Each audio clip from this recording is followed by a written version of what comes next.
About a year ago, the McConnell Foundation created something called the Social Finance Task Force, and it was really intended to begin to push the federal government to thinking about whether we couldn't emulate this example from the US and the UK and Australia and New Zealand in freeing up not-for-profit organizations to be more enterprising.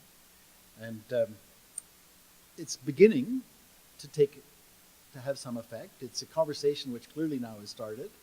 It's actually probably more active in some of the provincial governments than it is at the federal government. BC, for example, the Premier has created a social enterprise advisory council to offer advice as to how the government can make it easier for organizations to be entrepreneurial. Ontario is looking at this. We'll see what happens now after the election, but they were certainly moving in this direction as well. The reason is actually very simple. It is that governments are recognizing that the problems that we face as a society are simply too large for governments to deal with on their own, or for that matter, for business or for people in the community sector to deal with on their own. We have to find ways to collaborate. And let me give you an idea of some of the ways in which this is now being explored. In Toronto, the McConnell Foundation has a relationship with the Mars Discovery District, which is it's a kind of incubator. The intent is to create a space where university-based research, particularly in the biomedical sciences, those people can come together with venture capitalists to see to what extent some of the research breakthroughs can be commercialized and turned into new businesses. And Mars is, with support from Rockefeller and McConnell, now starting something called the Center for Impact Investing. Impact investing is the term that's now being used for this notion of blended returns. Impact investing is creating private and public value at the same time. So Mars is now taking this on and will become the center in Canada for developing our knowledge and expertise around how this new idea of blended returns can be promoted. Let me give you an example from the financial sector. Deutsche Bank, which is a big global bank, as you know, they recognized that many of their customers were interested in not just going on after the maximum interest or financial return, but actually seeing some social good come from their investment. So they created something called the iFund. The iFund supports eye operations in India. They do them literally thousands a week. They charge a small amount, and it's based on the patient's capacity to pay, but it does produce a return. So if you as an investor say, I'm prepared to accept less than the maximum potential return for my investment in Deutsche Bank, if I can see my money doing something useful, something of value, they can put it into a fund like the iFund. These are the sorts of new vehicles that we would like to see created, and which I think the Center for Impact Investing is going to encourage.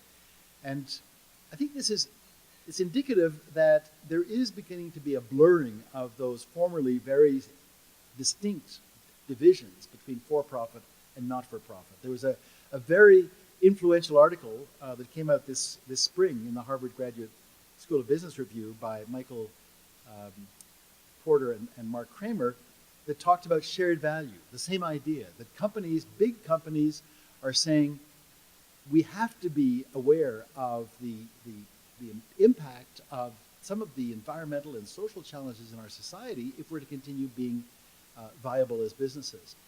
But we can see opportunities for business to engage in addressing some of those problems and doing so in a way that is profitable. Solar energy is an example. The whole area of alternative energies is one which is now attracting a lot of interest and a lot of investment. So I guess the point is simply that there's a need for us to be much more open to collaborate across what previously were much more distinct and rigid barriers. But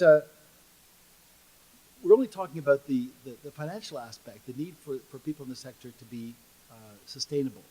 There's also the other side of it, which is the role that the community sector plays that is, I guess what you might say, small p political or expressive. The fact that it's in the community sector that people are able to come together to take up a cause, to promote something which is of concern to them,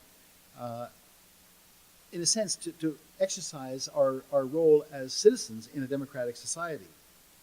And this, I think, is, again, it's a part of, it's so fundamental to how we work in our communities that we hardly recognize how critical a dynamic voluntary sector is in order to make it possible. And unfortunately, our governments often don't recognize it. Again, I would say that's more true of the federal than the provincial level of government at this point. The reality is that many of our political institutions, frankly, are moribund. And the low level of voter turnout and the sort of apathetic response, and I'm not sure it's accurate to say that in terms of the election that's underway in Saskatchewan, because I was getting a quick briefing from Darlene today, and I think there may be more engagement here, but certainly we've just had, as you well know, a federal election in which there was almost no discussion, as I recall, of most of the issues that one would think would be high up in people's minds. We were, at the time, engaged in a war in Libya. I don't recall any discussion of that, frankly, in the campaign. The health issue, the healthcare system, which is a matter which I think most Canadians are well aware of and needs a rethink, was hardly mentioned by any of the political parties as a major plank. The provincial elections that have already taken place in the Atlantic provinces in Ontario were really almost policy free. So there's a sense that we're dealing with many of these issues, education, health, our political system, using 19th century institutions to deal with 21st century problems. And they're based on ways of working that really we're not prepared to accept anymore. Detached, secret, policy making that is top-down. I think increasingly for a generation raised on the internet and demanding real involvement in how decisions are made and an opportunity to express their views, our views as citizens, this simply isn't satisfactory. If there's a lack of participation, and you hear this sometimes, you hear people in voluntary organizations saying it's difficult to attract young people, I don't think it's because young people are disinterested or not engaged. I think that in many ways this is the most active engagement, most active generation for a very long time. I think it's that the institutions and the organizations haven't found a way to engage them on their terms. And we know now that young people are much more interested in causes than they are in organizations or institutions per se. But they want to do it their way, which is really how every generation feels. They don't want to do things that are defined for them by others, particularly if they don't feel that the older generation has done a particularly good job of stewarding the world. So there's a lot happening, there's a lot changing. In Ontario, a discussion around what kind of policies the government might adopt which would encourage more innovation. They did that by creating a wiki and inviting everybody to participate and contribute their ideas about what policies might be appropriate for the province. Well, that in itself is an innovation which I think should be considered and emulated elsewhere. This month we started at the University of Waterloo a program that focuses, it's a graduate level program, that focuses specifically on how do we think differently, more innovatively about the challenges we face as a society. The distinctive feature about this program is that it is designed to attract people from business, government, and the community. So it's not any longer a question of us talking among ourselves about how you deal with the challenges of an aging society or how you deal with moving to a more energy efficient economy. Nobody can do that by themselves. Government can't do it. Community sector can't do it. Business can't do it.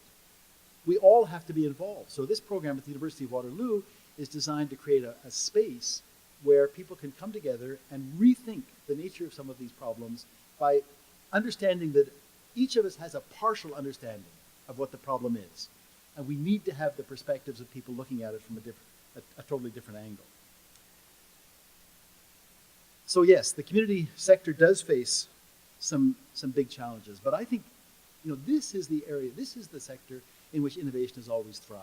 This is where, even back 100 years ago, people simply said, there's a need, we can do something about it.